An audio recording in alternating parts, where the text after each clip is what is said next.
आपको पता है असम में आज की तारीख में अलकायदा एक्टिव है, हमारे असम में अलकायदा।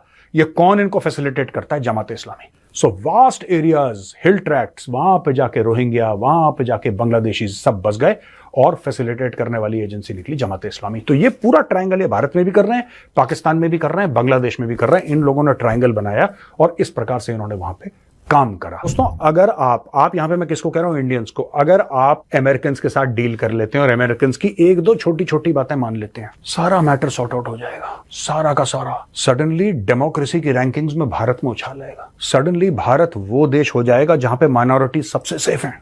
सडनली भारत वो देश हो जाएगा जहां पे मुसलमानों की एक्चुअली बल्ले बल्ले है। सडनली भारत वो देश हो जाएगा जहां पे अगर कहीं डेमोक्रेसी है तो भारत में है भाई। भारत के अलावा डेमोक्रेसी कहीं नहीं है। भारत को बस दो तीन छोटी छोटी बातें माननी है दोस्तों, और वो भी आपको पता है कौन सी छोटी बात?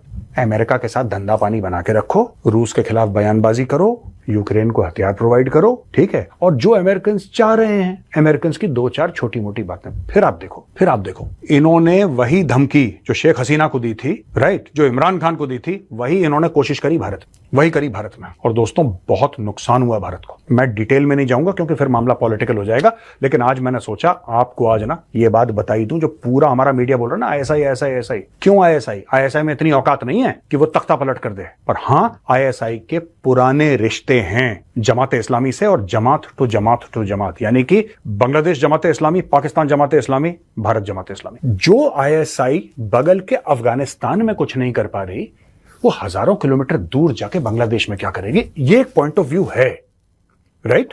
ये कहना कि आईएसआई खुद अपने देश में तो कुछ कर नहीं पा रही। आईएसआई इज अनविलिंग और अनेबल और इनकेपेबल, जो भी आप कह लें, चाहे उसका मन नहीं है, चाहे उसकी मन।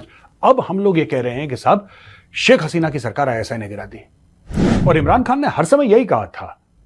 डायरेक्टली ये नहीं बोला कि आईएसआई ने मेरी सरकार गिरा दी, उसने बोला आईएसआई फौज मिल गए अमेरिकन के साथ, और अमेरिकन, उसने वो नाम भी लिया था डोनाल्ड का, और उसने बोला था ये बंदा है और ये साइफर है, ठीक है, ये बंदा है, ये साइफर है, मेरी सरकार ऐसे गिरी। यही इमरान खान ने बोला, वही शेख हसीना बोल रही है। इन दोनों के डायलॉग बिल्कुल सेम है। इमरान खान शेख हसीना को पट्टी पढ़ा नहीं सकता क्योंकि इमरान खान जेल में है, ठीक है, और पट्टी पढ़ाएगा क्यों वो?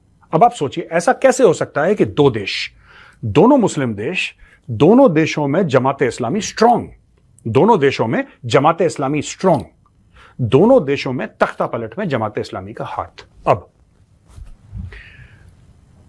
पाकिस्तान का तख्ता पलट फौज ने करवाया, जनरल बाजवा ने करवाया, यह बात तय है, राइट। लेकिन क्यों करवाया? उसके पीछे सीपैक भी कारण हो सकता है, चाइनीज भी कारण हो सकता है, लेकिन इमरान खान ने ऐसा बोला था कि अमेरिकन मेरे पीछे पड़े हैं। वो चाइनीज भी बोल सकता था, उसने तो चाइना का सबसे बड़ा प्रोजेक्ट बंद कर दिया था सीपैक, तो उसको क्या दिक्कत थी? क्या डर मारा था उसको? इमरान खान को बोल देता। उसने अमेरिकन को खास तौर से बोला। कोई ना कोई था जो चुपचाप उसके पास आया, राइट। और पहले मुझे भी बहुत डाउट था, मुझे लग रहा था कि इमरान खान ने ऐसे अमेरिकन को ब्लेम कर रहा है क्योंकि एंटी अमेरिकनिज्म है पाकिस्तान में, और मैंने कई वीडियोस भी बनाई। लेकिन जब से बांग्लादेश वाला मैटर हुआ है और शेख हसीना ने वही बात बोली, एग्जैक्टली वही बात बोली जो इमरान खान ने बोली, तब मेरा दिमाग ठनका कि यार हो सकता है खान की बात में कुछ सच्चाई हो, कुछ खान ने सोचा है, तब खान ने बोला है। कोई गोरा आया है खान के पास ये प्रोजेक्ट लेके कि सर आप हमें यहां पर जमीन दे दें, हम यहां से ड्रोन उड़ाएंगे, और खान ने बोला एब्सोल्युटली नॉट। उसको जो बोला खान ने टीवी पे बोल दिया। अच्छा, एक बात बताओ यार, छोटी सी बात है, अगर इमरान खान ने टेलीविजन पे एब्सोल्युटली नॉट बोल दिया तो फिर अमेरिकन क्यों खफा होगा? टेलीविजन पर 10 लोग 10 गालियां देते हैं, नोबडी केयर्स। आपने टीवी पे क्या बोला? अगर आप प्राइवेटली बोलेंगे या उनके डायरेक्टली उनके हेड ऑफ स्टेट को बोलेंगे या किसी को फॉर्मल चैनल से आप बोलेंगे, तब मैटर है। आप बोलेंगे ठीक है हम नहीं देना चाहते ड्रोन। पाकिस्तान का इतिहास रहा है, पहले इमरान खान से पहले यही होता था, एब्सोल्युटली नॉट। इमरान खान पहले वाला नहीं था, इमरान खान पहला नहीं था प्रधानमंत्री या राष्ट्रपति पाकिस्तान का, राइट। इवन यहां पर राष्ट्रपति भी इन्वॉल्व है जरदारी लेवल के, जिसने पहली बार बोला वो एब्सोल्युटली नॉट। इमरान खान पहला प्रधानमंत्री था पाकिस्तान का जिसने बोला एब्सोल्युटली नॉट और डेफिनेटली नॉट। यानी कि पब्लिक को बेवकूफ बनाने के लिए हम ड्रोन नहीं देंगे, हम बेसिस नहीं देंगे, हम एयर बेसिस नहीं देंगे, हम ये नहीं करेंगे, वो नहीं करेंगे, लोग बोलते थे और फिर चुपचाप दे देते थे। कई सालों के बाद तो पाकिस्तानियों को पता लगा कि यहां पे हमारे ड्रोन बेस थे, वो पता ही नहीं था, चुपचाप अमेरिकन उड़ा रहे थे पूरे फौज के आशीर्वाद से। इसने बोला सिर्फ एब्सोल्युटली नॉट नहीं, इसने बोला डेफिनेटली नॉट, मैं दूंगा ही नहीं तुम्हें, भागो यहां से। अच्छा, एक तो ये बात हो गई। दूसरी चीज, वही चीज शेख हसीना से मांगी जाती है। अब शेख हसीना का एक जो स्पीच उसने देनी थी वो सामने आई है। वो दे नहीं पाई स्पीच। वो इसलिए नहीं दे पाई क्योंकि लोग उसके घर के अंदर घुसने वाले थे और उसको वहां से फट से निकलना था, वरना वहां पे और खून खराबा होता, पता नहीं इसके साथ क्या करते वो लोग, राइट। लेकिन दोस्तों, वो जो स्पीच है उसमें शेख हसीना ने ऐसी ऐसी बातें बताई हैं कि अगर आप सुनेंगे तो आपके होश फाख्ता हो जाएंगे। उसने क्लियरली बोल दिया कि मुझे निकाला अमेरिकन ने। उसने क्लियरली बोल दिया in so many words in that speech, और वो पूरे इंडियन मीडिया में चल रही है। शेख हसीना कह रही है कि American have thrown me out. ये अमेरिकन कू था। अब वापस आते हैं हम आईएसआई वाली बात। अब आप बोलेंगे साहब अमेरिकन ने निकाला, आईएसआई कहां पे? दोस्तों ऐसा है, मैं पहले भी बता चुका हूं अपने एक वीडियो में, द चाणक्य डायलॉग हिंदी में ही बताया था मैंने। 1971 की बात है, जब पाकिस्तानी फौज ऑपरेशन सर्चलाइट के लिए भेज रही थी जनरल टिक्का खान को, तो इन्होंने बोला कि ये बंगाली शोर बहुत करते हैं, इनके इंटेलेक्चुअल्स को मारो। They protest a lot, kill their intellectuals, harm their intellectuals, imprison their intellectuals.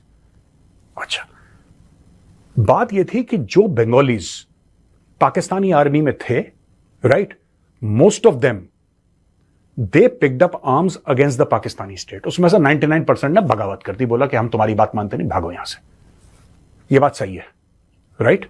एक और किस्सा हुआ था, मैं आपको बताना चाहता हूं कि एक बंगाली अफसर था, उसके पास पिस्टल थी, उसकी सर्विस पिस्टल जो होती है ना, और वो ऐसी सब सारे अफसर खड़े हुए थे और वहां पे पाकिस्तानी जनरल, ठीक है, वहां पे सामने पाकिस्तानी जनरल नियाजी खड़ा होकर स्पीच दे रहा, वहां पे सारे ऑफिसर्स को बुला के कि हम इन बंगालियों को ऐसा सबक सिखाएंगे कि देख लेना। और ठीक है, फिर वो बंगाली था, उसने बोला कि ठीक है यार, वो मिलिट्री वाला आदमी है, उसकी ऐसी डायरेक्ट बात करने की आदत है, कोई बात नहीं। फिर आपको पता है पाकिस्तानी जनरल ने एक बात बोली, और उसके बाद क्या हुआ? पाकिस्तानी जनरल ने बोला कि मैं इनकी नस्लें बदल दूंगा, विच मीन्स दैट उस समय जो पाकिस्तान का जो पूरा ईस्टर्न थिएटर देख रहा था, ए.के. नियाजी, उस जनरल ने एक्चुअली बोला है कि बंगाली वुमेन का रेप करो। That is what he meant by कि नस्ल बदल दो। ये जो बंगाली अफसर है, ये इतना अपसेट हो गया, इतना अपसेट हो गया, इसने क्या करा, ये चुपचाप गया कोने में, आई थिंक बाथरूम के अंदर या किसी कमरे में गया, इसने पिस्टल निकाली and he shot himself. This is a true story, आप जाके इंटरनेट पे देख लो इसको, ठीक है। और दोस्तों, जब पाकिस्तानी आर्मी ने बंगालीज को और खासतौर से बंगाली इंटेलेक्चुअल्स को जब टारगेट करना शुरू करा, एक एक करके उनको, उनकी विमेन को टारगेट करना शुरू करा, तो जो ऑर्गेनाइजेशन उनकी मदद कर रही थी आइडेंटिफिकेशन में, वो थी जमाते इस्लामी। वो थी जमाते इस्लामी दोस्तों। वही जमाते इस्लामी उसका एक भाग था। जमाते इस्लामी भारत में भी है।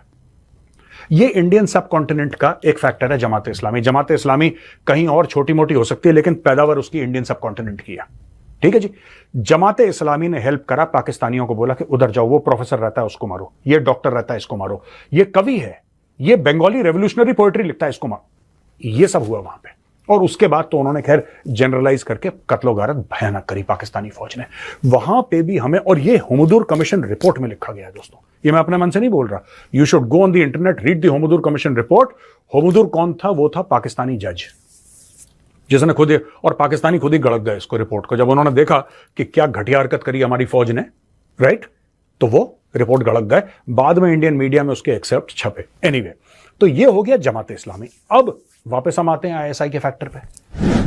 तो दोस्तों, फिर ये बात ऐसी हो जाती है कि अगर अमेरिका ये चाहता है कि शेख हसीना की सरकार गिरे, तो स्ट्रीट पावर, देखिए स्टूडेंट जो है यूनिवर्सिटी के, वो तो शहरों में है, वो तो शहरों में, ढाका में, चिटगांग में, और भी उनके जो छोटे मोटे शहर होंगे वहां पे, और वहां पे उन्होंने प्रेशर बिल्ड करा। लेकिन सब लोगों को इकट्ठा करना स्ट्रीट पावर जमात के पास है, हार्डकोर स्ट्रीट पावर। जो वायलेंस, ये जो आपको ज्यादातर लोग दिख रहे हैं जो उल्टी सीधी हरकतें कर रहे हैं, चोरी कर रहे हैं, मर्डर कर रहे हैं, ये जमात इस्लामी वाले हैं। इसमें से ज्यादातर जमात इस्लामी वाले हैं। जमात की हिस्ट्री रही है दोस्तों मेजर साहब को आपने सुना कि वो इन्होंने जो खुलासा भी किया कि हमारे असम में अलकायदा एक तरह से एक्टिव है। मुझे लगता है कि अगर मेजर साहब कह रहे हैं तो ये जानकारी 100% सही है, और इस पर कहीं ना कहीं गवर्नमेंट को भी एक्शन लेना चाहिए। हमारे देश में बहुत सारे मुसलमानों ने अलग अलग तरह से जमात बना रखी है, और इन जमातों के चलते ना अलग अलग जगहों पर जब दंगे फसाद होते हैं तो ये लोग एक्टिव हो जाते हैं। आपने एक रिपोर्ट भी देखी होगी कि जब भी किसी जगह पर अगर आप ये देखिए राइट्स होते हैं, दंगे होते हैं, तो उससे पहले वहाँ पर बांग्लादेशियों को एक तरह से वहाँ पर बसाया जाता है। ऐसे ही मुरादाबाद में भी हुआ था और ऐसे दूसरी जो जगह हैं जहां पर दंगे हुए हैं वहां पर भी ऐसा हुआ है। हमारे देश में जो मौजूदा सरकार है प्रधानमंत्री नरेंद्र मोदी की है, इनको कहा जाता है कि हिंदू के बारे में विशेष तौर पर सोचते हैं, बट ऐसा नहीं है। जितना काम मोदी सरकार ने मुसलमानों के लिए किया है उतना किसी भी दूसरी गवर्नमेंट ने नहीं किया है। कांग्रेस हो या जो दूसरी पार्टियां हो, वो अपने आप को बहुत मुसलमानों की पार्टियां बोलती है, लेकिन इन्होंने हमेशा मुसलमानों का फायदा उठाया है। लेकिन मुसलमान हैं किसका विरोध करते हैं, इस बात का विरोध करते हैं और उनको लगता है कि मोदी एंटी मुस्लिम है। कई दफे होता है कि हम हिंदू मुसलमानों के बारे में क्यों बात करें जो हिंदुस्तान में रहते हैं, लेकिन दोस्तों ये बोलना पड़ेगा कि वही पार्टी है जिसने मुसलमानों के लिए इतना काम किया, लेकिन मुसलमान सब कुछ लेने के बावजूद इसको वोट नहीं करते हैं और इनको लगता है कि कांग्रेस और सपा पार्टी इनके लिए बहुत बेस्ट है। यार भाई, कैसे लोग, कैसे दोगले लोग हो तुम लोग, है ना। अगर मोदी एंटी मुस्लिम होता ना तो तुम्हारी नानी याद आ जाती, लेकिन तुम लोगों को ये चीज़ें समझ में नहीं आती हैं।